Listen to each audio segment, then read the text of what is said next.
I will demonstrate now the Gaussian elimination method. You probably have seen this method before, but this time we're going to use Octave to perform some of the elimination steps. The basic idea of the Gaussian elimination is to solve a system of linear equations by eliminating these variables right here. So we eliminate those coefficients from the system. Eliminating means that we're going to eventually have the coefficients of zeros here, 0, 0, and 0 there. Now, the method is like a game. We can only eliminate that using one of the other rows, a multiple of rows, and adding them together. So, for example, to eliminate this number 2 here, we could simply multiply, for example, the bottom row by 2, and then we add the bottom row to the second row, and then we put the answer, the result, in row number 2. So if I multiply the bottom row by 2, for example, here, I will get 2 here, and then 4, 6, 2, and then 8, and then I add that to row number 2. Right, so I add this fourth row to row number 2, I will get 0 there, and then 4 plus 1 will give me 5, 6 minus 1 will give me 5 here, negative 2 plus 1 will give me negative 1, and 8 plus 1 will give me 9. So therefore we have a 0 there. So those are the operations we can do: multiply an entire row by a number and then adding 2 rows together. However, eventually we're going to need to write a program for this method, so we have to be consistent on the way we use the rows to eliminate these coefficients. So we're going to basically start with the first row and then leave this number the way it is. So we're going to leave 3 here for now. And then going to the second row, we're going to use the first row to eliminate the second row. So here, for example, instead of using the bottom row to eliminate the second, we're always going to use the previous row to eliminate the next row, or the row, all the rows after that row. For example, to eliminate, we're going to use row 1 to eliminate this number, and this number. Once we get the zeros here, then we're going to use a row 2 to eliminate this number and this number. And then once we get zeros here and here, we use row 3 to eliminate this number right there. So let's take a look at this first part, how we eliminate this 2 here using row number 1. Well, we can take row number 1 and we divide row number 1 by 3 in order to have 1 here. And the reason we need to get 1 is to multiply by the opposite of this coefficient. So we multiply by negative 2. So we divide row 1 by 3, multiply then the result by negative 2, and then we add to row 2. And we put this result into row 2. So that will eliminate that number. Same thing with row number 3. We take row 1, always using row 1. Row 1, we divide row 1 by 3. We multiply by the opposite of this number, which is negative 1, right? And then add that to row 3. So this way we'll eliminate that coefficient, and we put this into row 3. And then finally row 1 again, divide by 3 in order to get 1 here, and then we multiply row 1 by the opposite of this number, which is 1, and then we add to row 4. We put that result into row 4. Okay, so let's use Octave. Octave will be very useful here. We can do things pretty quickly Octave, and we can easily enter matrices in Octave. So here we go. Let's enter the matrix. And this is how we enter the matrix. We enter the coefficients of the row 1 first. So we basically are entering a matrix of the coefficients 2, and then the right hand side of the system, we can go ahead and put that in the last column of that matrix. So it's negative 3 here. Okay, so 3, negative 1, 2, and 3. So here they are.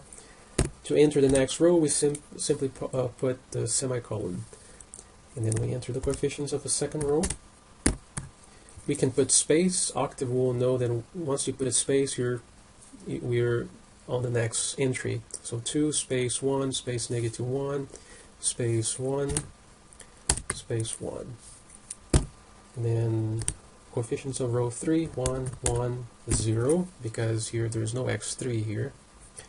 And 3 and 4.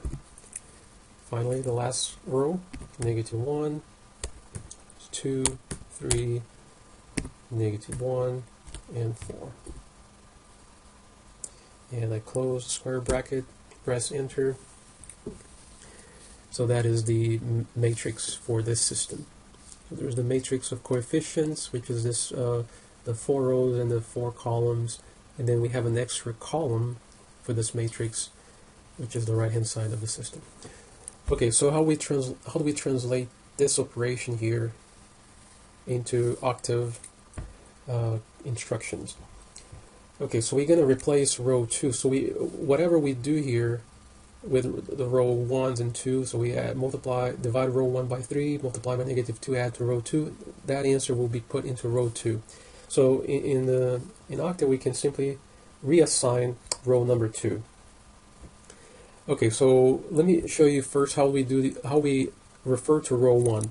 Row 1, we simply do A1 colon. See, that gives you a row 1 of that matrix.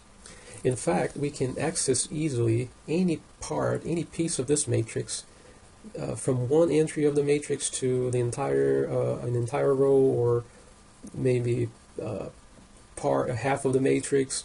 Whatever part of the matrix you're interested in, we can access that. For example, if I want to access these coefficients here, for example, from this little rectangle here, from column 2 to column 4, in row 1 to row 3, just this little piece here. Then I can do A first rows, so row 1 through 3. So we put 1 colon 3, and then columns 2 to 4. 2, 4. See, octave then shows exactly that rectangle of entries that we selected. Okay, this is just to illustrate how we access things from the matrix. If we want to access an entire column, then we put column, meaning when we put column without any limits here, it means that we're going to access the entire rows, all the rows from that particular column. So for example, if we want to access column number 4, then we put column for the rows, meaning that we want all the rows for that column 4, and we put comma 4. Okay, so this is column 4 of the matrix. Here's row 4 of the matrix. That's row 4 right here. Okay. All right, so let's do this operation. We want row 2 of the matrix, so we're basically doing this in octave. We are reassigning row 2. Okay. So let me write this way, because that will be easy to translate into octave commands. Alright, row 2. So this is how we access row 2 of the matrix. Okay. That's equal to row 1 divided by 3 multiplied by negative 2, and then added to row 2.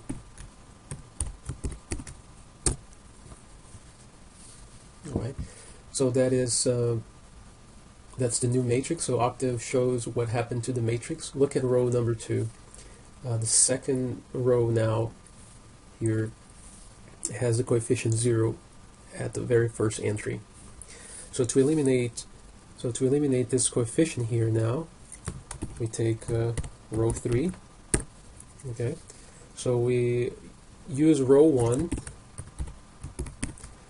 divide by 3 to make this coefficient here 1, and we multiply by the opposite of this number 1, which is negative 1, and then we add to row 3. See, that eliminates this coefficient, which means eliminating means putting zeros there. Finally, let's do the elimination here on the last row. For fourth row would be the first row divided by 3 multiplied by the opposite of negative 1, which is 1, Right? I'll just put times 1 just so you can see what I'm doing. And then we add that to row 4. So that eliminates these 3 here. Okay, good. So we eliminated all of those coefficients here below this coefficient from row number 1. Now remember that the purpose is to eliminate these coefficients in order to make the coefficient, the matrix of the coefficients, a triangular matrix. So that means we're going to need to eliminate this 1.333 and this 1.667. Okay, to do that, to eliminate this, we're going to use always the previous row, not row 1 anymore, because now we're going to start right here, so we're going to use row number 2. Okay, so here, row 3 now will be a row 2. So what we're going to do with row 2? Well, we have to take row 2 and then try to put the coefficient 1 here. So that means we divide the entire row 2 by this 1.667.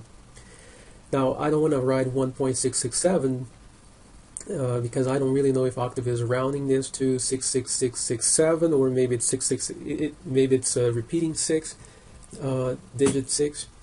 The easiest way is to divide by that coefficient. So, right? We take row 2 and we divide by that coefficient. That coefficient is entry 22. So we divide by A22. And multiply by the opposite of this coefficient 1.33. Right? We multiply, once we divide by this entry, we'll get 1 there. And then we need to multiply the entire row by the negative of this number in order to add to the third row. So we multiply by the opposite of A2 or A32, right? Because this is entry 3, column 2, row 3, column 2. And we add that to row 3. So you notice that now I have a 0 there. And now finally we're going to eliminate this coefficient here, again using row 2. So row 4 now would be taking row 2, divided by A22, multiplied by the opposite of this number, which is A32, oh, A42, because it's the fourth row, right? Fourth row, second column. And we add that to row 4. Right? And then finally we're going to need to eliminate this number here. Again, because now we're starting on the third column, we're going to start here in the fourth row. Fourth row then would be row number 3 divided by this number, which is A33, times the opposite of this number, negative A43.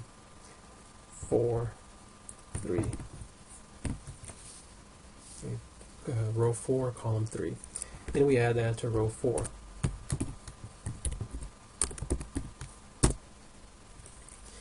Alright, so notice that Octave just couldn't fit the whole matrix there, so there's a spillover here.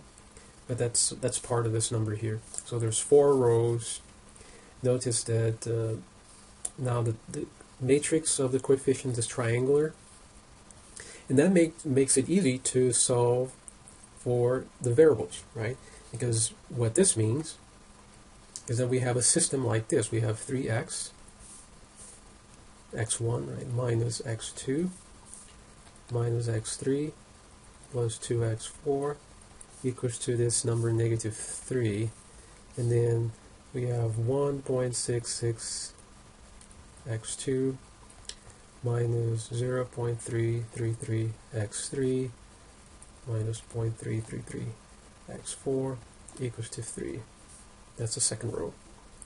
And then the third row, 0.6 x3 plus 2.6 x4 equals to 2.6.